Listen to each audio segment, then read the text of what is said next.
All right, let me give you a nugget. Again, I'm all about making this stuff simple. Sweet tea or unsweet tea? Who likes sweet tea? Really? Everybody like that sugar? Unsweet tea? No kidding? You don't do tea, baby. Okay. When I was growing up in the Midwest, I'm from up in Indiana, my mama added tea to her sugar. You know what I mean.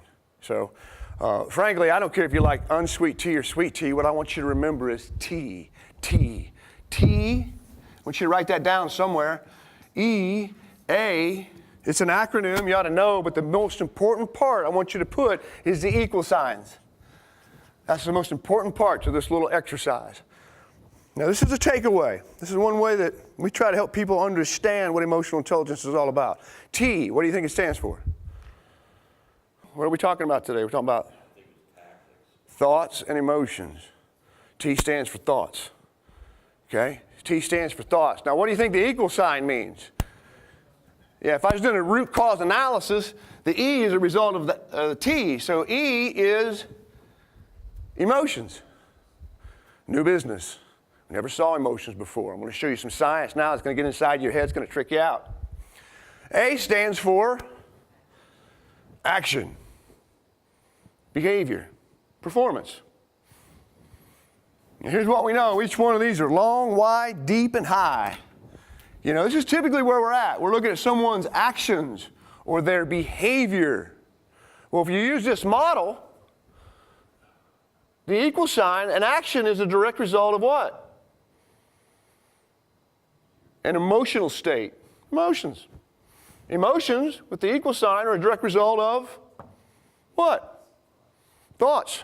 When we see something, an action, a behavior, a performance, we now know that the root cause comes from an emotional state, which comes from thinking. So if I want to improve my action, my performance, where do I start?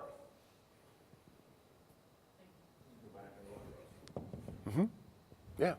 Again, this is a new business. We thought we could just teach you in a class, train you, physically come up here, have you do the exercises, then we get the desired result. Well, medical technology is now showing us parts about the emotional brain that we never knew were the missing link. And so that's what we're diving into. Keep in mind now, this is 2015. The first book on emotional intelligence came out in 1990. So even though it's kind of new to us, it's not new. Everybody has a timeline. I know I could sit out here, and some of you gentlemen who have been doing this a long time can stand up here and talk to me about the changes. Well, this is one of those changes. So here we are in 2015. Our neuroscience, neurology is really only about 3 to 8 years. So, you can go back 10 years, go back to 2005. You go back to 1990 is when the first book from Dr. Goleman, I'm going to play a video of Dr. Goleman here in a minute. He's going to tell you in his own words what emotional intelligence is. He'll say to you that in 1990, when he wrote his first book, he harvested decades. All the way back to the 1920s and such. So even though we're showing up here today, and I may introduce some ideas today that are challenging your belief system, I want you to have confidence that when you leave here, this is just the beginning. You're going to be Googling, you're going to be looking this up, this thing called emotional intelligence. Try to get a better handle on what the science is saying. In our time together, I'm going to not only introduce you to emotional intelligence, but I want to give you some tools, some nuggets, some things that you can begin to apply, and T is one of them. You're out here later today and you're seeing somebody acting, you know that now there's an emotional channel that came as a direct result of their thinking.